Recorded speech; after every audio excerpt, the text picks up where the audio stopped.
सबसे पहले तो ये बताइए कि चंद्र ग्रहण जो 7 सितंबर 2025 को लगने वाला है जी, उसकी शुरुआत कब होगी, कब ये खत्म होगा? जी देखिए रंजना, ये जो ग्रहण होता है, ग्रहण कभी भी अच्छा नहीं होता।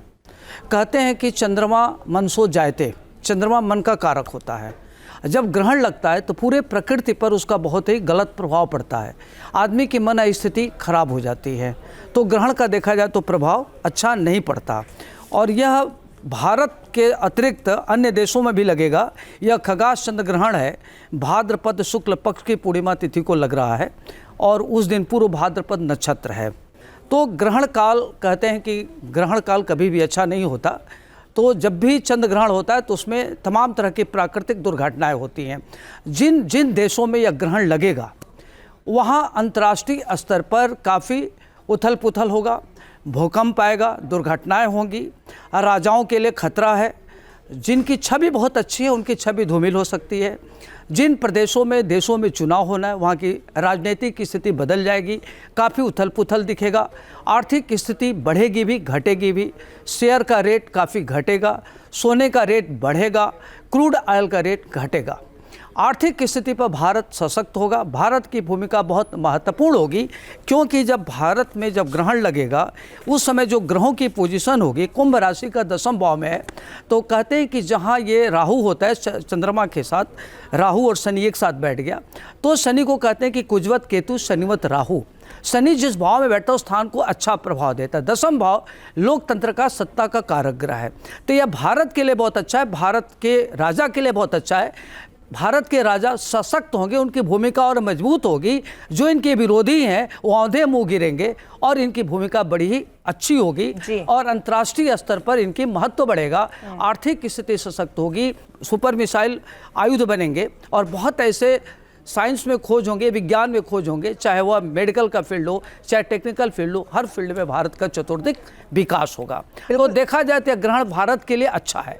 दूसरी बात ये देखना है कि ग्रहण काल कभी अच्छा नहीं होता, तो उसमें तमाम दुर्घटनाएं हो सकती हैं। जल प्लवन हो सकता है, जलीय दुर्घटना बहुत हो सकती है, सामुद्रिक दुर्घटना बहुत हो सकती है, जल को लेकर के खतरा हो सकता है। जो महिलाएं हैं वो बहुत कंट्रोवर्सी में आएंगी, क्योंकि चंद्रमा पर लग रहा है तो कंट्रोवर्सी में। बिल्कुल अरविंद जी, विस्तार से इस पर बात करेंगे कि इसका नकारात्मक असर कितना देखने को मिलेगा और सकारात्मक इसको कैसे बना सकते हैं। इसीलिए हमने ज्योतिषाचार्यों का एक बड़ा पैनल यहाँ पर बुलाया। पंडित जी, मैं आपसे जानना चाहूंगी, इन तमाम मुद्दों पर तुम विस्तार से बात करेंगे, लेकिन कोई भी ग्रहण जब लगता है तो उसका सूतक काल बहुत महत्वपूर्ण होता है। ये ग्रहण जब लगेगा, इसका सूतक काल कब लगेगा?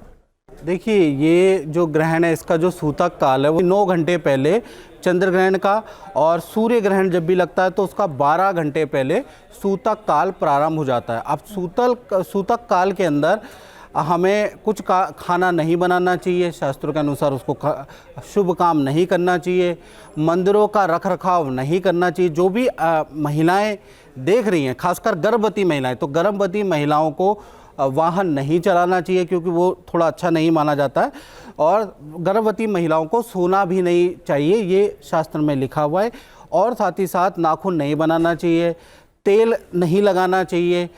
और यदि आप रोगी हैं तो आप क्या है कि दवाई ले सकते हैं, लेकिन उसके अंदर तुलसी दल यानी तुलसी का पत्ता डाल के आपको जल ग्रहण करना है, चाय ग्रहण करनी है, कॉफ़ी ग्रहण करनी है, क्योंकि ऑफिस में होंगे ज़्यादातर लोग, तो आप तुलसी दल डाल के आप ले सकते हैं। वो ही आपके लिए शुभकारी रहेगा। यानी कि कुल मिला के अगर देखा जाए तो इसके अंदर जो आपको नहीं करना है वो मैंने आपको बता दिया है। अब क्या करना है, तो करने में, क्योंकि चंद्रमा मन सो जाता है।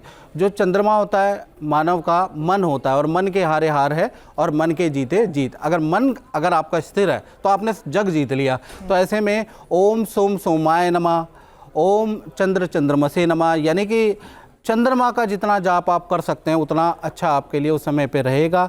सफ़ेद चीज़ अगर आप दान दे सकें, या जैसे जीव होते हैं बाहर, उनको आप दूध पिला सकें तो बहुत ही अच्छा रहेगा।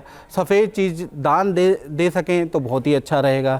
तो इस तरह की चीज़ें आप कर सकते हैं, लेकिन इस समय पे आपको खाना नहीं बनाना है, सोना नहीं है, ये थोड़ी चीज़ें आपकी वर्जित हैं। बिल्कुल पंडित जी, वो कहते हैं ना कि सकारात्मकता के साथ अगर आप अच्छे कर्म भी करते हैं तो आपको जो फल है वो आज नहीं तो कल अच्छा मिलेगा ही। तो आप जो पंडित जी ने बताया है कि उम्मीद है ध्यान से सुना होगा। जहाँ भक्ति है हर शब्द में, कथाओं में छुपे हैं दिव्य रहस्य, और ज्योतिष देता है जीवन को दिशा। धर्म से जुड़ी हर बातों को जानने के लिए हमारे चैनल स्तुति को सब्सक्राइब करें।